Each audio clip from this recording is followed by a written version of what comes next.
అది ఉన్న వేదవల్లో మంచి వేదవని ఎన్నుకుందాం అనుకుంటున్నారు.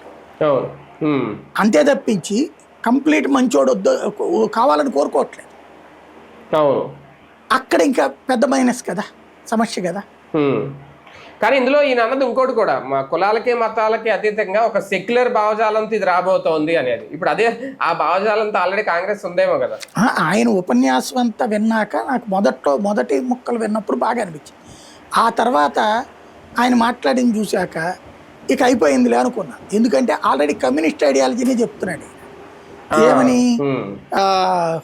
ఈ రాష్ట్రంలో మత పిచ్చ పెరిగిపోతుంది, హిందూ పిచ్చ పెరిగిపోతుంది, వేరే మతాల వాళ్ళని రైట్ చేస్తున్నారు, అసలు మైనార్టీలకి ఈ రాష్ట్రంలో ఏం అన్యాయం ఇదే మైనార్టీలకి మైనార్టీల వల్ల హిందువులకు అసలు ఎలాంటి ప్రాబ్లం లేని రాష్ట్రం అంది అని చెప్తున్నారు.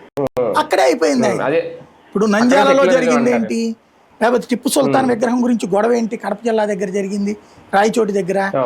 లేకపోతే కనుక అప్పుడు మచిలీపట్నంలో జరిగిన గొడవ ఏంటి, లేకపోతే కనుక ఇక్కడ ఇప్పుడు ఆ మధ్యన గుంటూరు జిల్లాలో జరిగినటువంటి ఇష్యూస్ ఏంటి, ఆకివీడులో జరిగిన గొడవ ఏంటి, హిందువుల యొక్క మత విశ్వాసాన్ని దెబ్బతీస్తూ జరిగిన కుట్రలు కదా.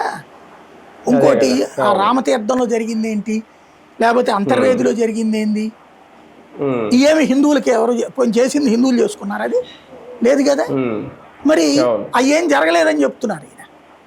అంటే పాతకాలపు కాంగ్రెస్ నాటకం, గుడ్డి నాటకం, కమ్యూనిస్ట్ గుడ్డి నాటకం, హిందువులకి ఏ అన్యాయం జరుగుతున్నా సరే ఏమీ పట్టనట్టు వ్యవహరిస్తూ హిందువులనే ఉన్మాదులుగా